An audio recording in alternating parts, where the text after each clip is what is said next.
I'm going to be learning more about the Finnish military by watching this video. Invading Finland would be really stupid.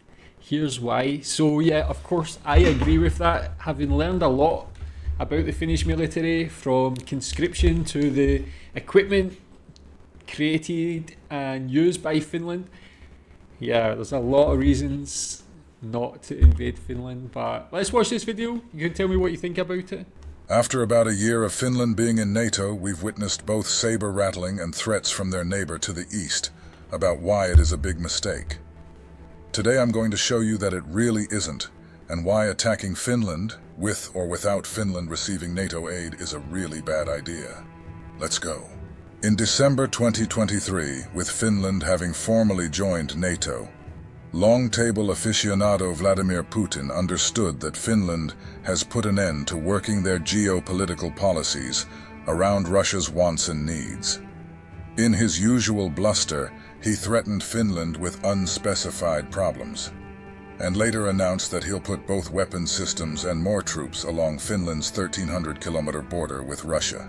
In this video, we'll look at why Putin attacking Finland, even without Finland receiving NATO support, would be a disaster for Russia.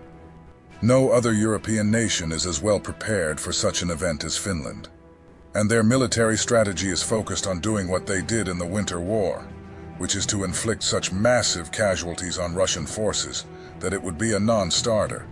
I'd like to note that even if you think that you should go into the comments and say, "but nukes," that mad theory has stopped nukes for as long as more than one nation had them. And why would Russia nuke a country so close to their biggest population centers, causing irradiation in St. Petersburg and Moscow? In order to estimate where Finland potentially would be attacked, we likely only need to look at history. During the Winter War, the Soviet Union attacked the Mannerheim Line in the south, with smaller second-axis attacks coming in the north towards Petsamo, Lieksa, and Suomussalmi, Sala, Ilomantsi, and Kiti. While the borders shifted slightly since the concessions of Karelia and Petsamo, the vectors would likely look fairly similar. If the war in Ukraine has shown us anything, it is that the Russian army is highly unable to adapt their tactics and still follow the same Soviet doctrines that they always have. During the Winter War, a relatively small Finnish force held the Soviet Union's army, tanks, and aircraft for more than 3 months, while facing odds of more than 100 to 1 in aircraft, tanks, and artillery, and at least 3 to 1 in infantry. Finland knows how to deal with a bigger opponent, so let's get into how they'll likely do it.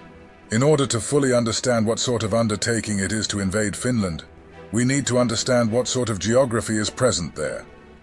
Finland mostly has its cities and farmland to the south and along the coast around Helsinki, Oulu, Tampere, Jyväskylä, and Tornio. There are some towns further north and towards the border, but they're much further apart and generally sat between massive forests, lakes, and boggy terrain. While it doesn't seem like a good idea to invade Finland via their eastern border, it is likely the only avenue possible, as Finland has an enormous amount of bunkers, coastal artillery, and ground-based anti-ship systems that essentially makes a naval invasion a no-starter. To add to this, their naval mine deployment program is one of the most developed in the world, with an estimated deployment rate of a fully effective naval mine blockade to be operational within a few days. I never knew Finland's that, defense force, even without full mobilization, totals over 280,000 during wartime, with close to 1 million inhabitants having received training and considered of an age where they could serve purposefully in the armed forces when mobilized. For reference, that is more trained personnel than half of the European NATO allies have in total put together. Initially, it'd be up to the 25,000 or so active military members to hold off the attack while the wartime reserve equips and gathers. Finland's strategy would be to blow up bridges and channel Russian columns into death traps like we saw during the Winter War. Each section of Finland's eastern border has designated bridges and areas where the Finnish army trains for this exact mission, with artillerymen receiving direct training in their sector of the potential front. That's interesting. That's not something I knew about as well. So those mines in the sea is interesting, but that one, like already having those plans in place, I guess it's a necessity. Like I watched that video before about all the underground bunkers in Finland or in Helsinki specifically, I think it was. It's like Finland is really like so prepared. I feel like more than any other country.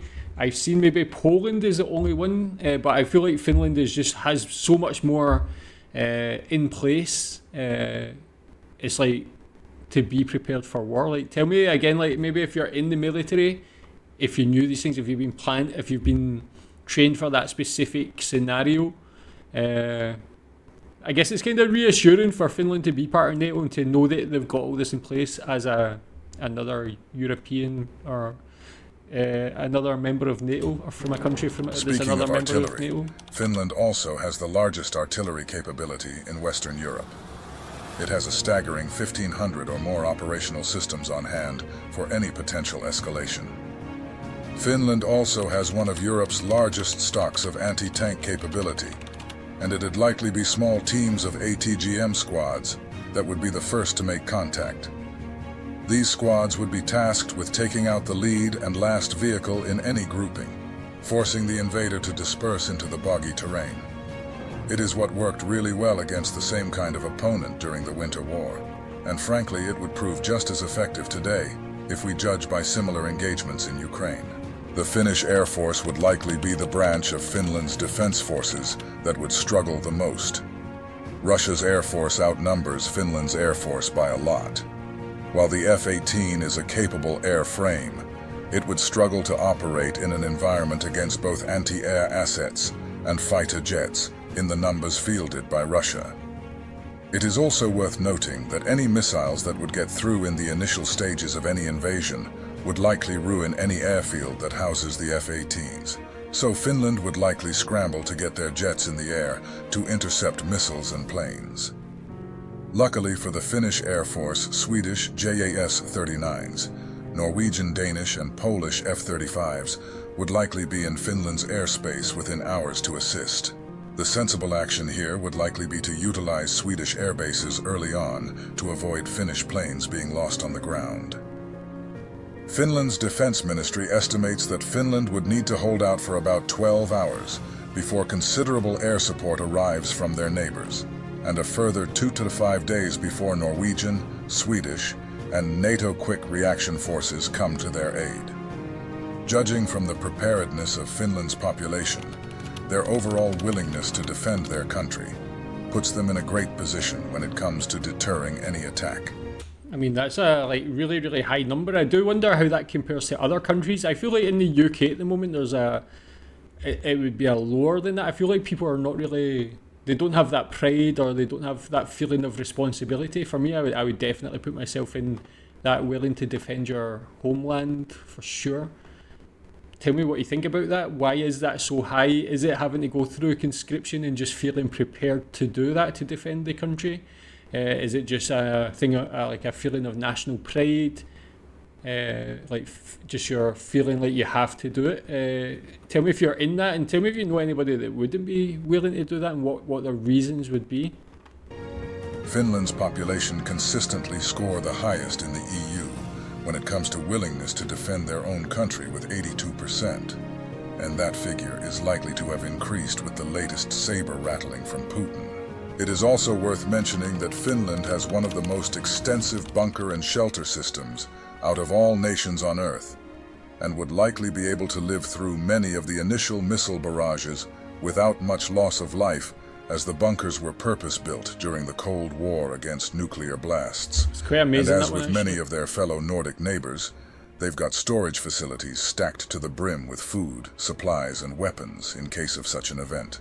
For Russia, the issue would quickly become how they defend the P-21 highway and accompanying railway lines, the only heavy-duty transportation networks that goes from St. Petersburg to Murmansk, where Russia's northern fleet and various air assets are housed.